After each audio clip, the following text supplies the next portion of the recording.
Good morning, स्वागत है आपका जीएस वाला में। बात करेंगे आज भारतीय संविधान की। ठीक है, तो टॉपिक होगा संविधान में, भारतीय संविधान में आपको राज्यसभा बताएंगे, पूरा डायग्राम बेसिस है। ठीक है, तो चलिए शुरू करते हैं समय ना बर्बाद करते हुए।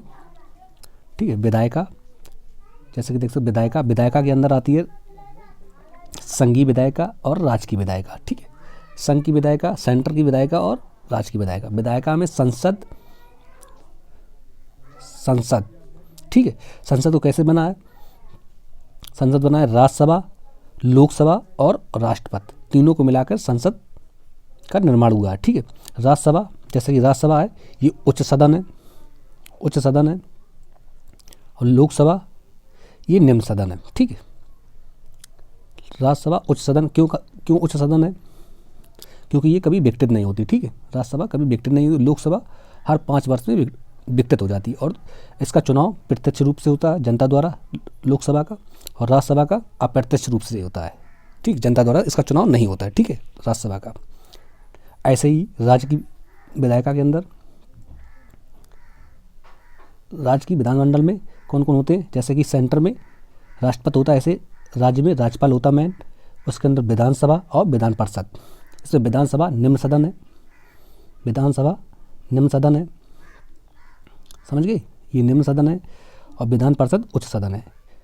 ठीक है, और ये पूरा जो है आपको अब राज्यसभा पूरा डायग्राम में बताएंगे। ठीक है, तो पहला डायग्राम क्लियर हुआ, जैसे कि बता दिया आपको।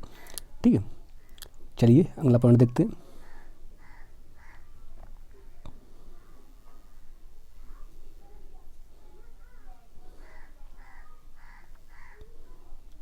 अगला पॉइंट क्या है? राज्यसभा। ठीक है, ये क्या है? उच्च सदन है, उच्च सदन है, क्योंकि ये कभी विघटित नहीं होते। आपको बता दिया पहले। राज्यसभा का गठन अनुच्छेद 80 के तहत या आर्टिकल 80 के तहत राज्यसभा का गठन किया गया है। अनुच्छेद 21 में 80 में दिया गया है। ठीक है, राज्यसभा में अधिकतम सीटें कितनी होती हैं? अधिकतम 3 से 250 सीटें हो सकती हैं, या 250 सदस्य चुने जा सकते हैं। ठीक है, वर्तमान में कितने हैं? वर्तमान में इसमें 245 होते हैं, जिसमें 12 सदस्य, 245 में 12 सदस्य राष्ट्रपति द्वारा मनोनीत किए जाते हैं। ठीक है, 12 सदस्य जिसमें मनोनीत किए जाते हैं, कितने? 245 में, तो 233 सदस्य निर्वाचित होते हैं। ठीक है, राज्यसभा में अधिकतम संख्या कितनी हो सकती है? 250, और कितने निर्वाचित हो सकते हैं? 238। ठीक है, क्लियर हुआ पूरा। और टोटल कितने होने चाहिए? 250। चलिए अंदर देखते हैं।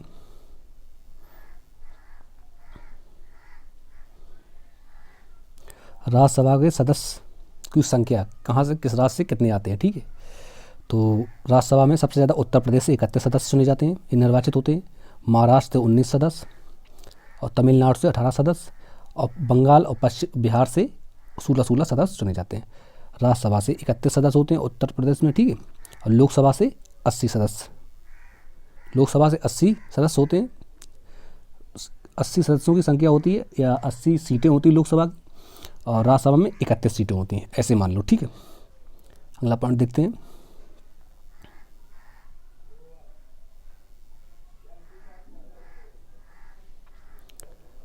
राज्यसभा के पदाधिकारी को 2 भागों में बांटा गया है। पहला कौन? पहला है उपसभापति, या सभापति और उपसभापति। ठीक है, जैसे डायग्राम में आपको बता दिया, सभापति उपसभापति। इसमें सभापति जिसे चेयरमैन बोलते हैं, उपसभापति जिसे डिप्टी चेयरमैन बोलते हैं। सभापति की कहाँ से होता है? सभापति जो होता है भारत का उपराष्ट्रपति होता है, और ये भी राज्यसभा का सभापति होता है। कौन? भारत का उपराष्ट्रपति राज्यसभा का सभापति होता है। ठीक है, भारत का उपराष्ट्रपति राज्यसभा का सभापति होता है, अनुच्छेद या आर्टिकल 89 के तहत। ठीक है, इसका वेतन संचित निधि से दिया जाता है, संचित निधि से इसका वेतन दिया जाता है। इसको सभापति को। सभापति कौन होता है? उपराष्ट्रपति। ठीक है,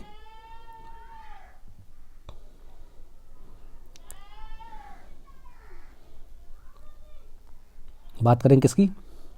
बात करेंगे राज्यसभा के पदाधिकारी। 2 पदाधिकारी होते हैं, कौन कौन से? सभापति और उपसभापति। सभापति जिसे चेयरमैन बोलते हैं, उपसभापति जिसे डिप्टी चेयरमैन बोलते हैं। सभापति कौन होता है? भारत के उपराष्ट्रपति को राज्यसभा का सभापति कहते हैं। ठीक है, भारत के उपराष्ट्रपति को। अनुच्छेद 89 के तहत इसको वेतन संचित निधि से दिया जाता है। किसको? उपराष्ट्रपति को। ये सभापति होता है। ऐसे राज्य उपराष्ट्रपति की बात जो होता है उपसभापति। उपसभापति पॉइंट क्या है? राज्यसभा के सदस्यों द्वारा इसका निर्वाचित होता है। किसको? राज्यसभा में जो सदस्य होते उसी में से किसी एक को उपसभापति बनाया जाता है। ठीक है, और उसका वेतन संचित निधि से दिया जाता है।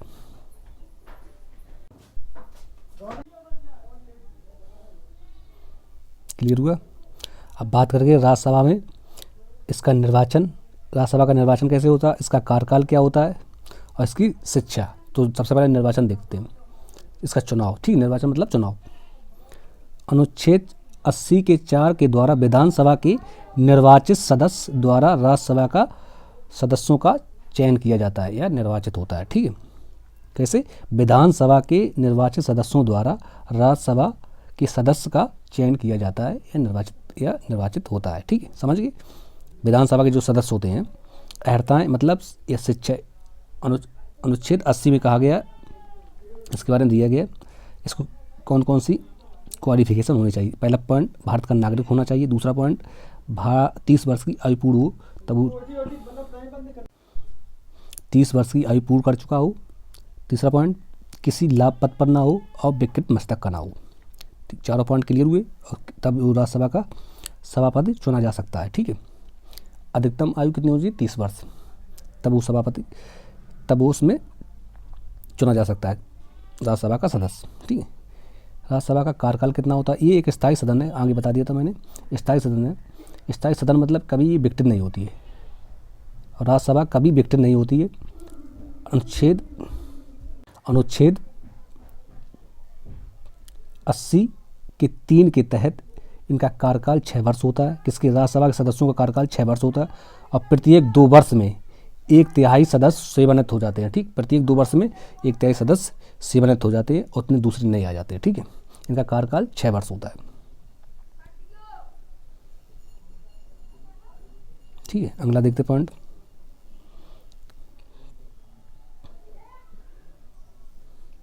राज्यसभा के पास शक्तियाँ कौन कौन सी हैं? राज्यसभा के पास शक्ति और कार कौन कौन से हैं? ठीक है, तो इस पर देखते हैं। पहला पॉइंट कार, दूसरा फिर शक्तियाँ। 2 पॉइंट हैं। कार कौन है? पहला कार है, जैसे कोई विधेयक लोकसभा से आया इसमें, तो लोकसभा से आया कौन विधेयक, जैसे धन विधेयक आया तो उसको एक सीमित शक्ति है कार में। कौन कौन? केवल लोकसभा में जो धन विधेयक आया, लोकसभा जब राज्यसभा में धन विधेयक आया तो उसको खाली सीमित शक्ति दी गई। किसको? राज्यसभा को। धन विधेयक को खाली 14 दिन के लिए रोक सकता है। ठीक है, संविधान जो संशोधन होते हैं संविधान में, तो राज्यसभा और लोकसभा को बराबर शक्ति दी गई। संविधान संशोधन में राज्यसभा और लोकसभा को बराबर शक्ति है, लेकिन धन विधेयक के मामले में राज्यसभा को सीमित शक्ति है, उसमें खाली वो 14 दिन तक रोक सकता है। ठीक है, अगला पॉइंट, पावर शक्तियाँ कौन कौन सी हैं? अनुच्छेद 249 के तहत राज्यसभा के 1/3 सदस्य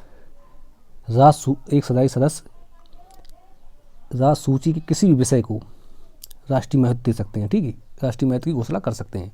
राज्य सूची में जो विषय रखे गए हैं ना, वो किसी भी विषय को राष्ट्रीय महत्व की घोषणा कर सकते हैं। अगला पॉइंट क्या है? ये पावर, एक से राज्यसभा के पास एक ये पावर है। दूसरा पावर कौन सा है? अनुच्छेद 312 के तहत राज्यसभा के पास 2/3 सदस्य, राज्यसभा के जो 2/3 सदस्य होते हैं, सदस्य अखिल भारतीय सेवा का गठन भी कर सकते हैं। दूसरा आर्टिकल 312 के तहत, मतलब 312 के तहत अखिल भारतीय सेवा का गठन भी कर सकते हैं। ठीक, 2 शक्तियाँ इनके पास बहुत पावरफुल है राज्यसभा के पास। चलिए अगला देखते हैं। हाँ, एक पॉइंट है राज्यसभा को, पॉइंट क्या है? उपराष्ट्रपति को हटाने के लिए केवल राज्यसभा में प्रस्ताव पारित किया जाता है। ठीक, राज्यसभा में प्रस्ताव पारित किया जाता है, उसको प्रस्ताव पारित करने पहले इसको 14 दिन पहले इसको एक सूचना पत्र दिया जाता है। ठीक है, अब वीडियो अच्छा लगे तो लाइक शेयर सब्सक्राइब जरूर करें। वीडियो अच्छा लगे। जय हिंद।